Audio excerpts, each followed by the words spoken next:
እድል ከአቤኔ ጋር ቁጭ ብላ እያወሩና እየተጫወቱ ባሉበት ሰዓት እድል ከራሷ ጋር ተመካክራ እህኔ ነው መስራት ያለብሽ፣ እድል ተጠቀሚበት፣ ይህንን እድል መቼም አታገኙም ብላ ከራሷ ጋር ተመካክራ ኑሃና የአዳ ከቤት እንደወጡላቸው እንግዲህ ብቻዋን ስታገኘው እንደምታፈቅረው ልትነግረው ብትሞክርም ነገር ግን አቤኔ እሷ እንዳሰበችው በጭራሽ ሊቀበላት አልቻለም። አብደሻል እንዴ መሆንሽ ነው?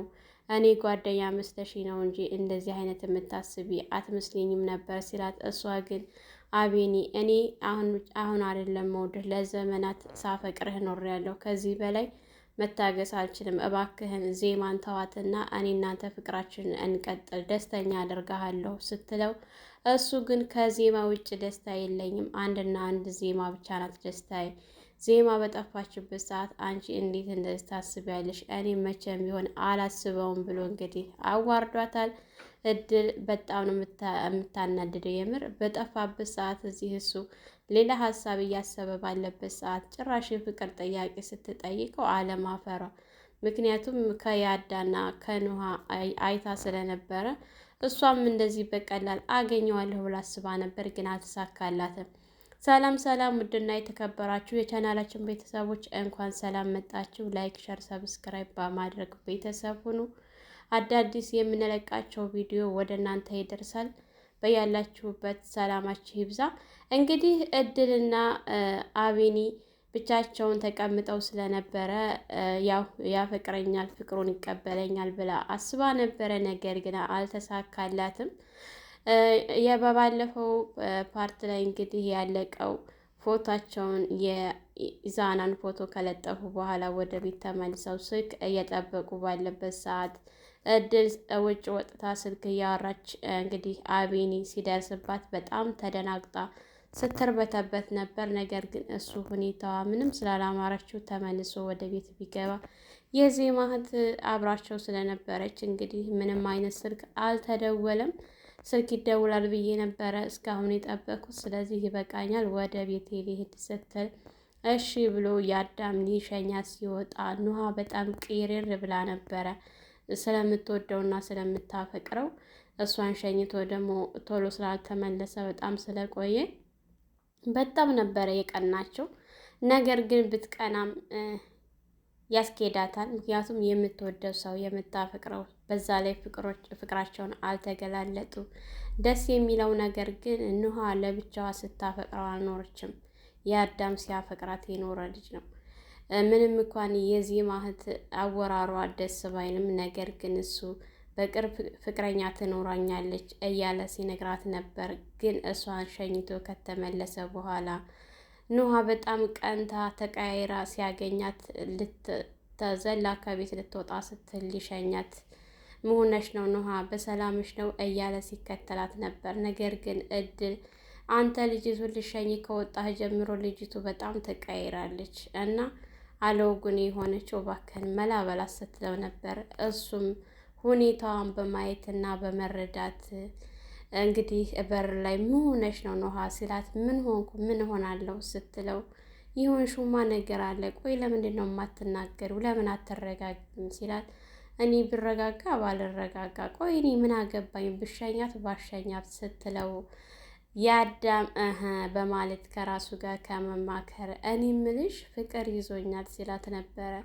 ከማ ስትለው፣ እሱ ከቆንጅየዋ አይኗ ከሚያምረው ጸጉሯ ከሚያምረው ከምትቁለጨለጨው ከሆነው ካልሆነው በሆነው ባልሆነው ከምትቆጣው ከሷ ልጅ ፍቅር ይዞኛል ሲላት፣ ማናት አውቃታለሁ ስትለው፣ አታውቂያትም እንዴ እያለ ሲጠጋት ነበር። ደስ በሚል ሁኔታ ወንድ ልጅ ሴትን ልጅ እንደዚህ በቀላል አይቶ ፍቅሯን መረዳት ሲችል በጣም ደስ ይላል ማለት ነው።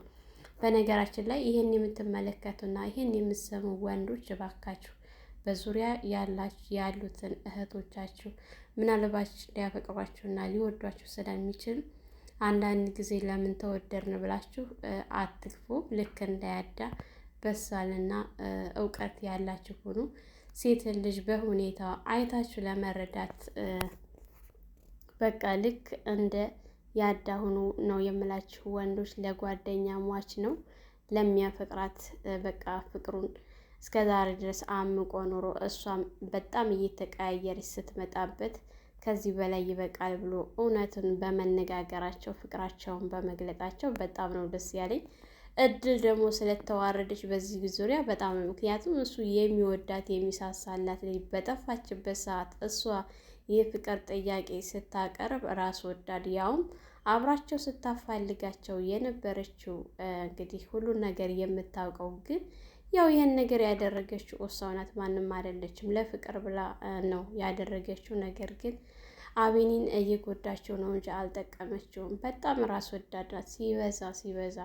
ኢዛና እንግዲህ በጭንቀት ላይ ይገኛል። በጣም እየተጨናነቀ በተለይ ደግሞ የናቲ ወንድም ሲደውልበት ደጋግሞ በጣም ተጨናንቋል። ያ ሰውየው ደግሞ ገንዘብ የሚጠይቃቸውም ሰው ስላለ በመካከል ነገሮች ሁሉ ምርር ስላሉት እንደው ቆይ ምን ነክቶኝ ነው እዚህ ውስጥ የገባሁት እያለ እየተበሳጨ ራሱን እየወቀሰ ሲገኝ፣ ነገር ግን እድል ደውላለት እባክህን ደጋግሞ ከደወለልህ እንግዲህ ነገሩን አጋልጠው፣ የምታጋልጠው ደግሞ ያዳን ነው እንጂ አቤኒ ምንም ነገር እንዲሆነ አልፈልግም ስትለው፣ እሱም እንግዲህ ካጋለጥኩኝና ካዋረድኩኝ አይቀርማ ሁለታቸውም ነው እንጂ የማጋለጣቸው አንዱን ለይቼ አይደለም ሲላት፣ እንግዲህ ታውቃለህ ኢዛና ይህን ካደረግ ተያይዘን እናልቃታለን፣ እንዳታስበው በማሰብህ ብቻ ዋጋ አስከፍልሃለሁ ስትለው፣ እሱም እሷ ፊት እሺ ብሏት ነበር። ነገር ግን ስልክ ተዘጋ በኋላ እድል አንቺ የኔ መሆን ካልቻልሽ፣ ስለዚህ ያለኝ አማራጭ ምንድን ነው? ሁለታቸውንም ማስተቆር ነው እንጂ በጭራሽ የአዳም ብቻ አላስተቆረውም እያለ ነበረ የሚገኘው። እንግዲህ የናቲ ወንድም ፎቶ መለጠፉን አይቶ ደውሎለት የት ነህ ሲለውና ሲጨነቅ ነበረ። ነገር ግን መጨረሻ ላይ ሁኔታው ስላላማረው ያለበትን ቦታ ተናግሯል። በመጀመሪያም እንግዲህ ሁኔታቸውን አይቶ ከእድል ጋር ሁለታቸውንም አይቷቸው ስለነበረ አስተያየታቸው ምንም ስላላማረው ውስጡ ተጠራጥሮ ነበር። የበለጠ ደግሞ የፎቶ መለጠፍ በጣም ነው ያጠራጠረው ማለት ነው። ኢዛና ከዚህ ጉድ መውጣት አለበት ብዬ ነው የማስበው። ራሱን ነፃ ማድረግ አለበት፣ እድልም ማጋለጥ አለበት። እስከ መቼ ድረስ ነው ለእሷ ብሎ ራሱን አደጋ ላይ የሚጥለው? ምንም እንኳንም ቢወዳትም በቃ የማይወጣበት ውስጥ ነው የገባው። አሁን እሱ በብዙ ነገር ተፈላጊ ነው። የናቲ ወንድም እሱ ላይ ነው አሁን ያፈጠጠው። አንደኛ ወንድሙ መጥፋት፣ ሁለተኛ ነገር ደግሞ የእሱ ፎቶ መለጠፍ በጣም ግራ የሚያጋባ ነው። እንኳን ለሱ በቅርብ ላለው ለሌላው ራሱ እንደዛ ያስባል ማለት ነው። ምክንያቱም ወንድሙ ጠፍቶ እዚህ ጋር ደግሞ የኢዛና ፎቶ ሲለጠፍ ያፋልጉ ፎቶ በጣም የሚያስጠረጥር ነው። እና ሁለተኛ ነገር ደግሞ እናያዳ በደንብ አድርገው ይፈልጉታል። ሶስተኛ ነገር ደግሞ ያው እሱ ገደልኩ ቀበርኩ ብሎ ቢልም ነገር ግን ያያቸው ሰው ስለነበረ ያ ነገር በጣም እያሳሰበው በሶስት ቦታ ተፈላጊ ነው። ስለዚህ ያለው አማራጭ ምንድን ነው? ራሱን ነፃ ለማውጣት በቃ እድልን አሳልፎ መስጠት ነው። እድል መጋለጥ አለባት። እሷ እስካልተጋለጠች ድረስ እሱ በጣም ነው የሚጎዳው፣ ብዙ ጫና ነው የሚደርስበት እና ኢዛና ራሱን ለማትረፍ ሲል የግዴታ እድልን አሳልፎ መስጠት አለበት።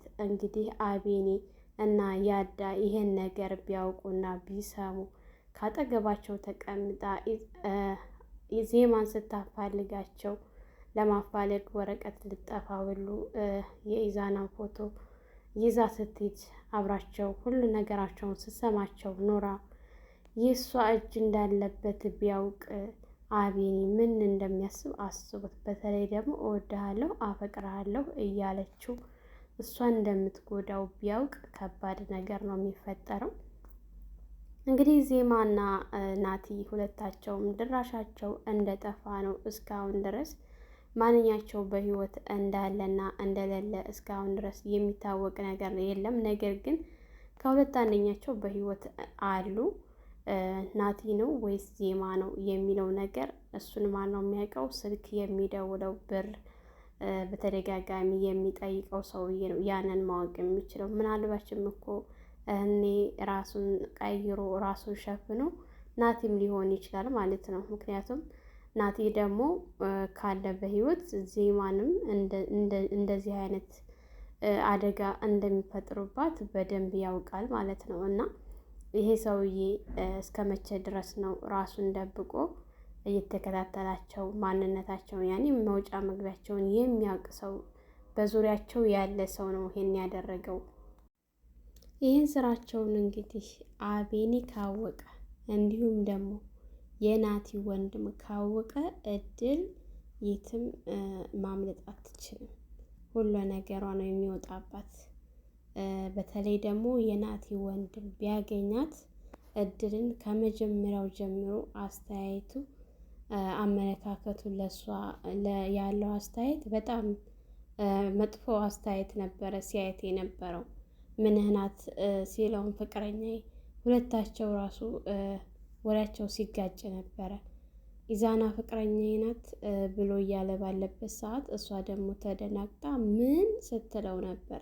ያው እንደገና ተጠቃቅሰው ነው አዎ ፍቅረኛው ነኝ ምናምን ስትለው፣ ሁለተኛ ነገር ደግሞ ወደ ያዳ እነሱ ይሆናሉ ያ ሊስትሮ የሚጠርገው ሲላቸው በጣም በመርበትበት አዎ እነሱ ይሆናሉ እኛ ምን የምናውቀው ነገር የለም ምናምን እያለች እየተተባተበች ስለነበረ የናቲ ወንድም ከአቤኒ ይልቅስ አሁን ላይ ወደ እድልና ኢዛና ጋር ነው። በተለይ ደግሞ ፎቶ ስለተለጠፈ አንድና አንድ በቃ አስተያየቱና ሁለ ነገሩ ምንድን ነው እነሱ የሚያውቁት ነገር እንዳለ በደንብ እኔ የተረዳው የናቲ ወንድም ይህንን ነገር ያው እሱ ማውጣት አለበት ብዬ አስባለሁኝ። እዚህ ጋር አቤኒ ምንም በማያውቀው ነገር እየተጎዳ ዜማ ከዛሬ ተነገ ተገኘች እያለ በተለይ ያዳ ባይኖር በዚህ ሰዓት ራሱን በጣም ነበር የሚጎዳው። ግን ያዳ ጓደኛ ብቻ ሳይሆን ወንድምም ከወንድምም በላይ ነው። በአሁኑ ሰዓት ላይ እንደ ያዳ ያለ ጓደኛ እቤቱ አስቀምጦ እየተንከባከበው ራሱን እንዲጠብቅ እያደረገው ለሱ ብሎ ደፋ ቀና እያለ ይገኛል ያዳ ማለት ነው። በማያውቀው ነገር ደግሞ እንግዲህ እሱን አሳልፎ እንዲሰጥ ኢዛናን እየነገረችው ትገኛለች። እድል እሱ ቤት እየሄደች የምትወደውን የምታፈቅረውን ልጅ እንግዲህ ፍቅረኛው ዜማ እንድትለይ ካደረገችው በኋላ ያዳ ደግሞ አሁን ላይ ጓደኛውን እንዲያጣ እያደረገችው ነው የምትገኘው። እዚህ ጋር ዜማ አስጠፍታበታለች፣ አስገድላትም ሊሆን ይችላል። ሁለተኛ ነገር ደግሞ ያዳ ችግር ውስጥ እንዲገባ ደፋ ቀና እያለች የምትገኝ ልጅ በጣም አስመሳይና እስስት የሆነች ልጅ ናት። ይህንን ነገር መጋለጥ አለበት። እስከ መቼ ድረስ ነው እሷ በነፃነት የምትኖረው? ምክንያቱም ሁሉን ነገራቸውን ስለምታውቅና ሁሉን ነገር ስለምትሰማ ሁሉን ነገር ለማድረግ እንዲሁም ደግሞ ኢዛና እንዳይያዝ እስከዛሬ ድረስ ከነሱ ገን ሆና ስትጠርና ስታደርግ ነበር። ግን ይሄ ነገር የእሷ ሴራ እንደሆነ ቢያውቁ ምን እንደሚፈጠር በጣም ከባድ ነው። ለጊዜው ግን ያዳን በቀላል የምትፋታው አይደለችም። ልጅቱ በጣም መሰሪ የሆነች ልጅ ናት ማለት ነው። ዛሬ ግን ደስ የሚለው ነገር ምንድን ነው? አቤኒ ገፍትሮ ሲጥላት በጣም ነው ደስ ያለኝና በቃ በደስታ ነበረ። ምክንያቱም ሁኔታው ምናምን አስተያየቱ በጣም በቃ በመጥፎ አስተያየት ነበረ ሲያየት የነበረው ማለት ነው። ይገባሻል እድልማ ስትስቅ ማየት የለብንም በጭራሽ በጭራሽ። የኔ ሀሳብ ብቻ ሳይሆን ሁላችንም ተመልካቾች የእድልን ለቅሶ እንጂ ደስታዋን አንፈልግም። ስትደሰት ማየት አንፈልግም። ተጋልጣ ስታለቅስ ማየት አለብን። አቤኒም በጣም አስለቅሰዋለች፣ አንገት አስደፍተዋለች፣ እንዲሰቃይ አድርገዋለች። በተራዋ ደግሞ እሷ መሰቃየት የእሱን ህመም እሷ መታመም አለባት ነው የምለው።